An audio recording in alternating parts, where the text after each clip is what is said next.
It worked.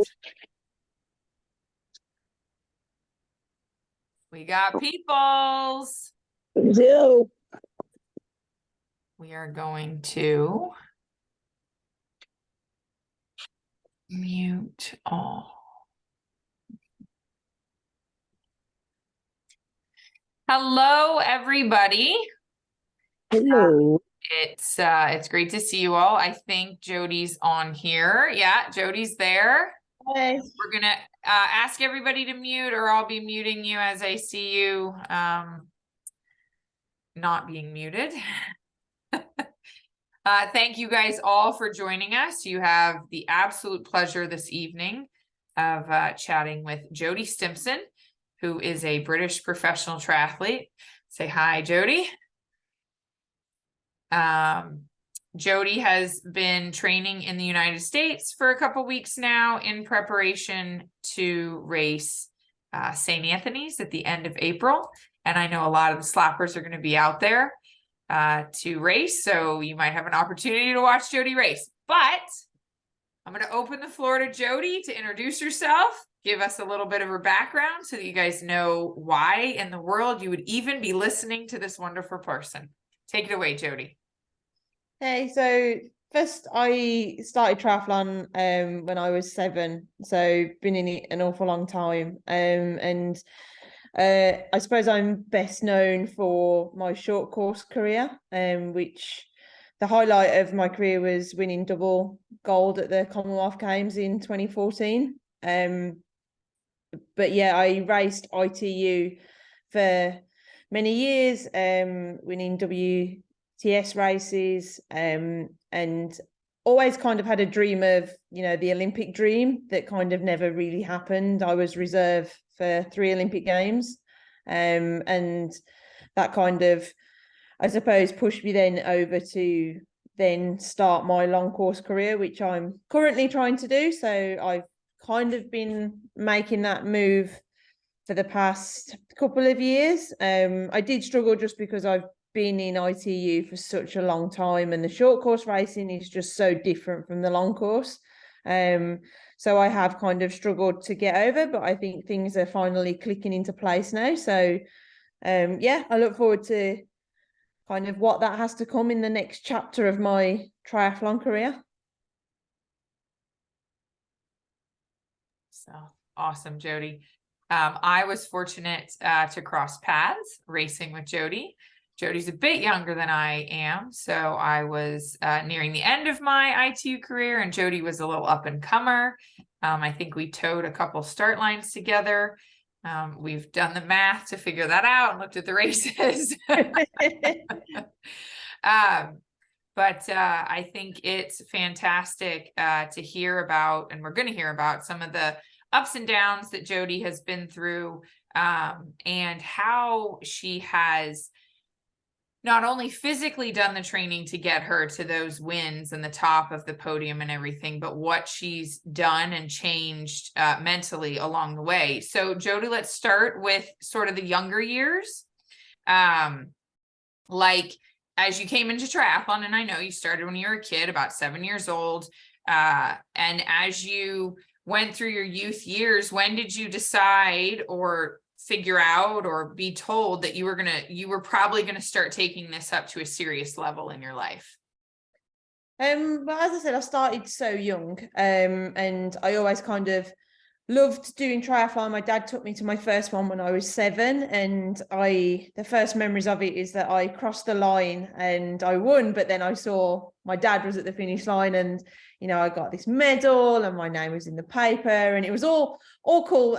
But that feeling of achieving something was what was addictive. And I suppose it's addictive to everybody on every level, is that, that sense of achievement, if it's a hard training session or, finishing a race or winning a race, that's what has been, always pulling me back to the sport. And like I've asked my parents this previously, it's like, well, did I ever say that I wanted to do anything else? You ask a kid, and they want to be a firefighter one day, a police officer the next day, an astronaut the day after that. And I never actually said anything else apart from I want to be an athlete. And I asked them that. I was like, are you sure I didn't like say anything else? And I never did. And, you know, I remember when I was a kid and I stayed up like early hours of the morning watching, you know, Athens Olympics. And I just always wanted to go down that route. And I went through school, and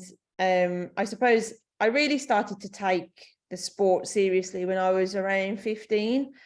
And, you know, priority then shifted to the priority being training and what I wanted to do. And it even got to the point that like I finished high school. For us is that you finish, you know, around that 16 age, and I didn't further my education. Then I went and, well, I did in one way. I went and got my gym instructor's qualification, but the whole point of me doing that route was that I wanted to then earn as much as I could in a, you know, as a period as I could, to then go and try and be a full-time athlete. And I got to just before my 18th birthday, and that's when I took the leap, and I was like, right, okay, I'm going for this. I'm gonna try and be full-time. And I spent that winter training full-time. I quit my job, and I finished that winter having hardly a lot in the bank. And that year I went from race to race, earning a living, and then that was it. I was a professional triathlete. And you know, it was a struggle at the beginning because I wasn't on funding, because I hadn't gone through the educational route. In the UK, it's like if you go to university and you go down that route, you're kind of surrounded by the funding and all that kind of opportunities, and I took a different path. But it was always my passion. I always wanted to do it. I always had, you know, this Olympic dream was at the pinnacle of what I wanted to do. And yes, that dream has changed. You know, and it always does change. And now I've just got different things that I want to achieve in the sport. Schooling side of things and the choice to pursue the professional athletics at a young age. Over here, a lot of our young ladies are looking at now, and even I didn't have it, and even you didn't have it, but the opportunity to come over to America and go to university and be paid to be a female triathlete is an opportunity now.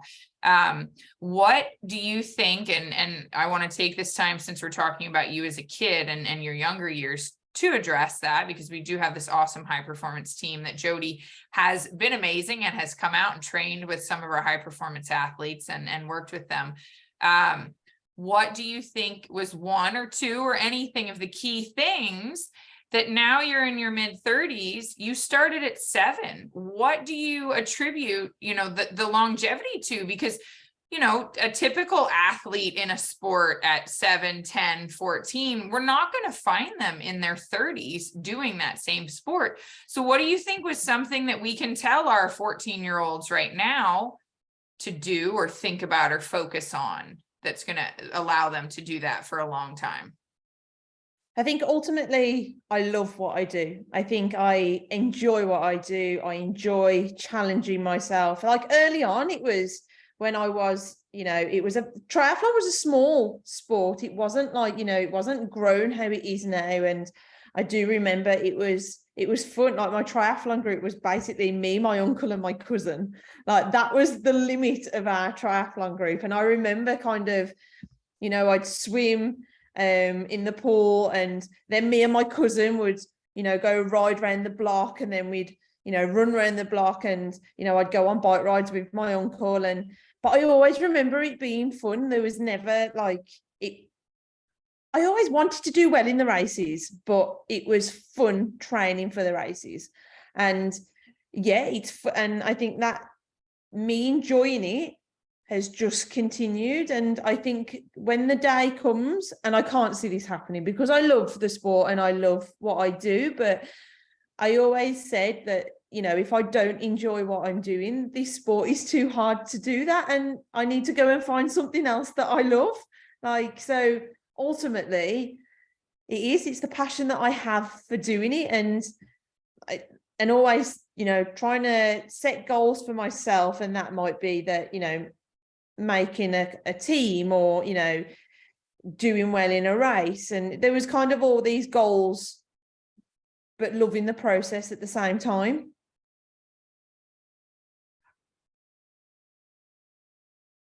You have been one of the ways that we've kept it fun with our high performance group. We've taken Jodie out and swam in the springs with the kids, and she's ridden her bike with some of the kids group and everything. So yeah, absolutely. That is one of our key things with our group, and something that I instill as well, because like you, Jodie, I did this sport from 7 until mid-30s. And my triathlon team was me, my mom, and my brother. There it was, you know.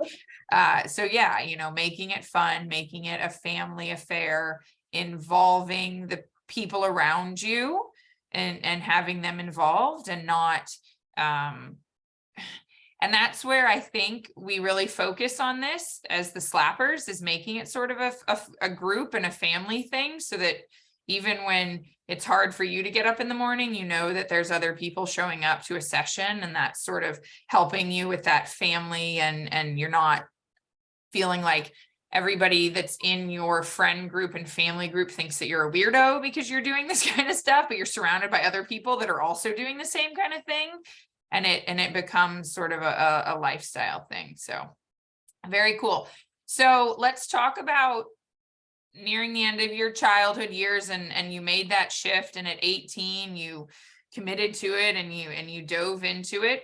What were some of the key things along the way that made you skyrocket? You know, because a lot of people take those steps to, hey, I want to make this my living. You know, what do you think was the difference? And again, this is a mindset talk, you know, so how was your mindset and things as well, coaching, all those things that helped you make that way, versus just going, oh, I'm 2 years into it, I'm broke, and this isn't working, and I'm heading downhill and out of the sport? I think to start with, I did have, you know, really good support when I was younger. And as much as it was hard as a junior, I was absolutely terrible. I was shocking. I was like, I remember racing in Hamburg World, and I finished 50 something out of 60. Like, I was a terrible junior. Like, and there is people that, you know, are as successful juniors and make it, you know, and be successful seniors. But you know, and that's I do think that's a little bit of luck. Like, it depends on how you develop, and are you an early developer and stuff. But like, it never stopped me from wanting to be good, and it never stopped me from thinking that I could be. And I think it was a blessing that I didn't then peak too early and, you know, be put on this pedestal in GB term, like, you know. And so kind of that was as a junior. And then when I jumped then and made the change to kind of be full-time, that was when I really put my eggs all in this basket, and, you know, this is what I want to do, full commitment to it. And I actually then moved coaches to a coach called Michelle Dillon, who had been to the Olympics for Great Britain. And I think, you know, the change of environment helped me improve. And I think just having that one thing that I needed to concentrate on, you know, swim, bike, run, recovery, everything was just in this, you know, full focus of this. I didn't have to work at the time.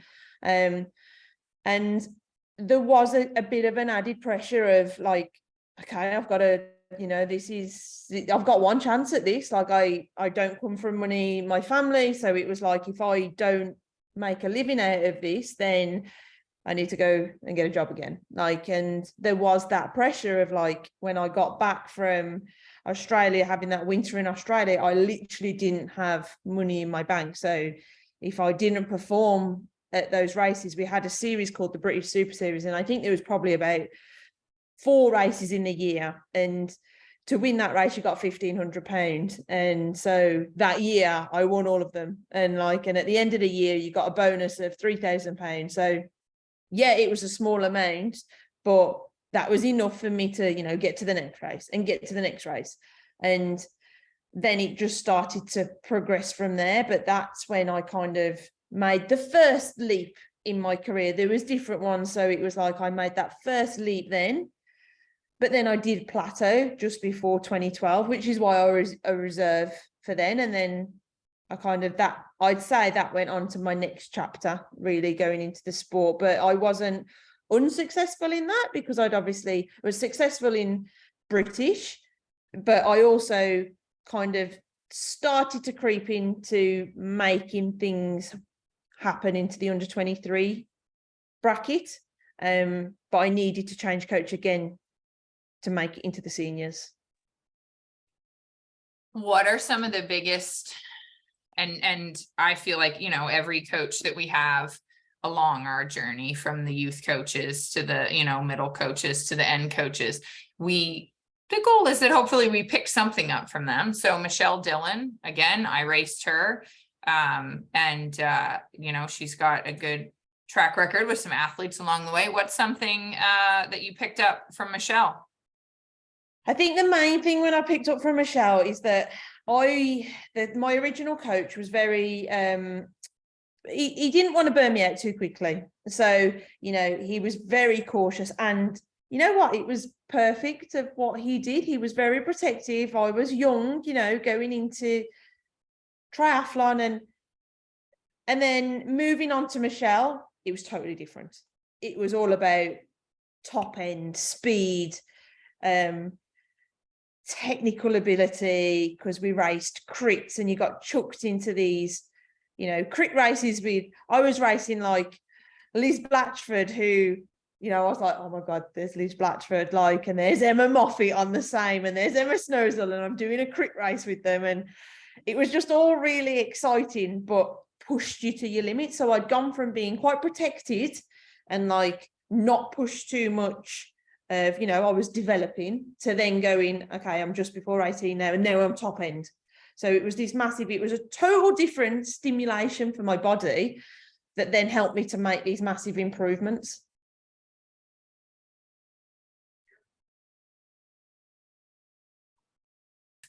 Idolized for Totally. you know, your childhood. And I've been there. The first time I was on a line with McKeely Jones, she ran by me at the race, and I told her, it's so amazing to be racing with you, McKeely. So you're lining up, you know, with these people you've idolized for years and followed since you were a kid, and have asked for their autographs 10 years earlier.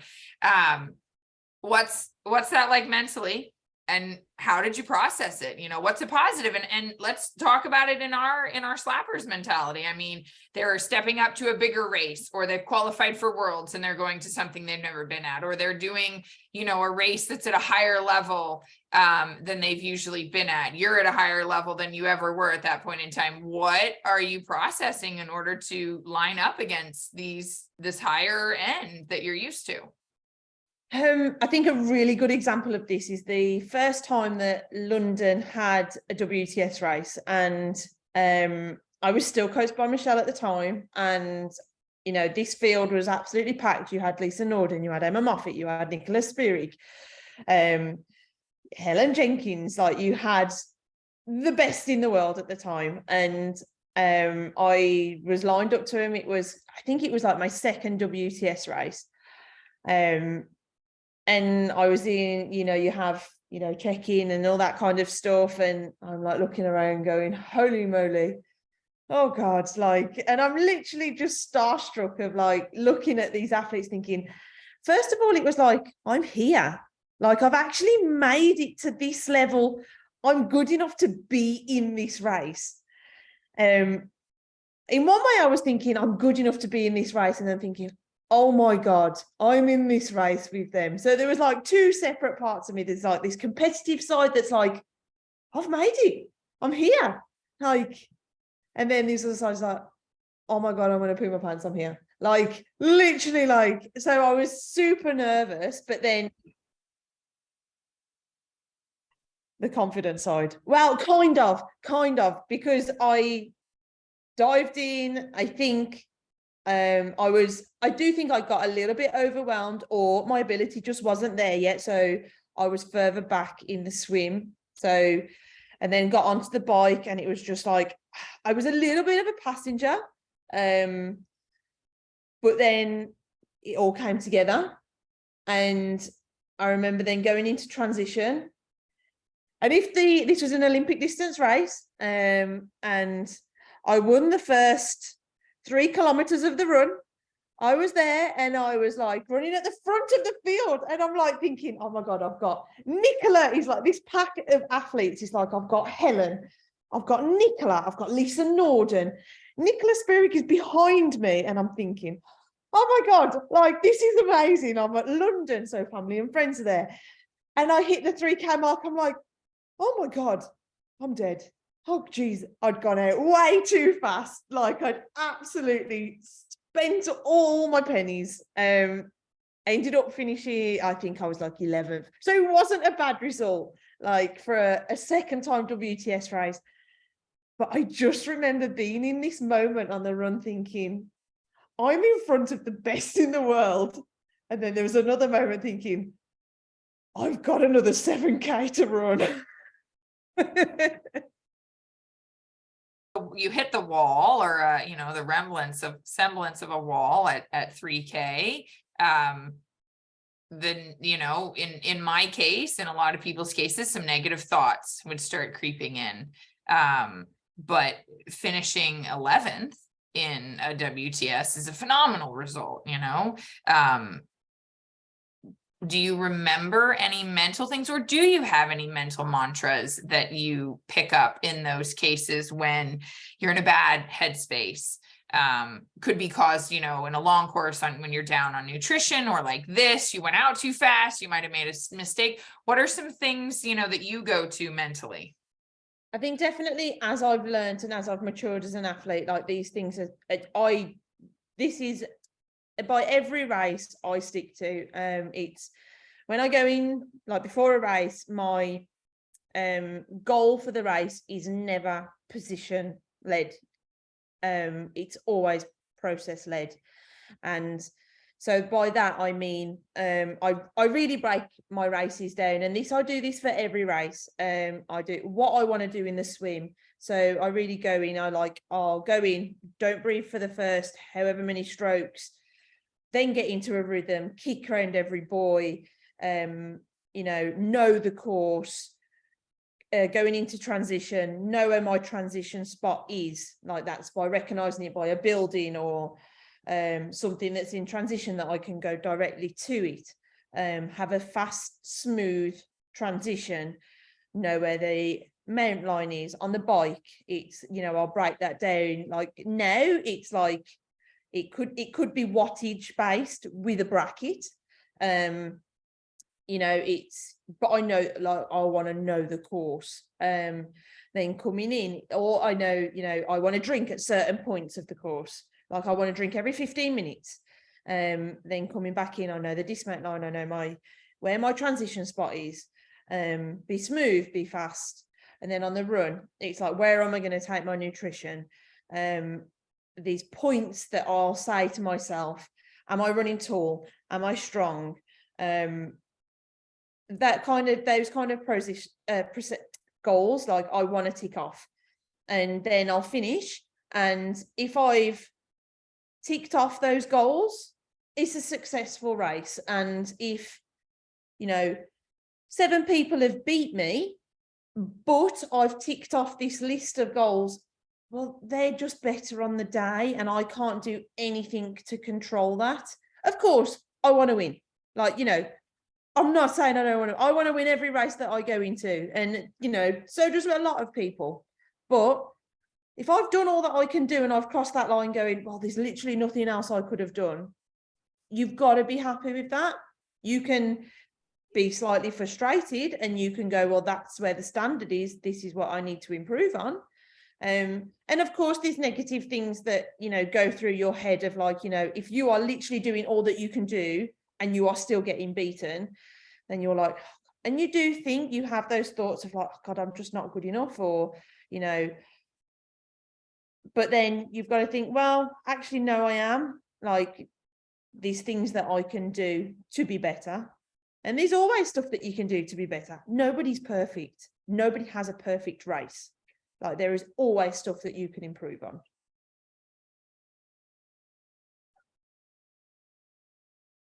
I really, hope that everybody focuses on, because, you can finish 50th out of, 51, but it's your best race. And that's a huge success on the day, rather than looking at things that you can't control. And that's the big one. You cannot control how your competitors are going to perform on the day of the race. You can only control what you can control. And that's where those process goals come from. So that's really, really good. Jodie, maybe one last little thing here. Race morning, or even, we got about time for race morning. What's something that you do, from the time you wake up until that gun goes off? What are some sort of headspace things that you do leading into the race? For me, I think it kind of starts 3 days out, and kind of, it doesn't matter what I think that for me, it's important to do, it doesn't matter what the race is. I did 3 days out from the Commonwealth Games, exactly what I'd do 3 days out from a local triathlon. And I think that kind of helps, no matter how important that race is, an A, B or C race, you have practiced exactly what you do leading into that race. So it becomes routine. So kind of, it's exactly the same. And I think that if you're prepared for a race, then you know everything you need to do because you've practiced it. So that's how I kind of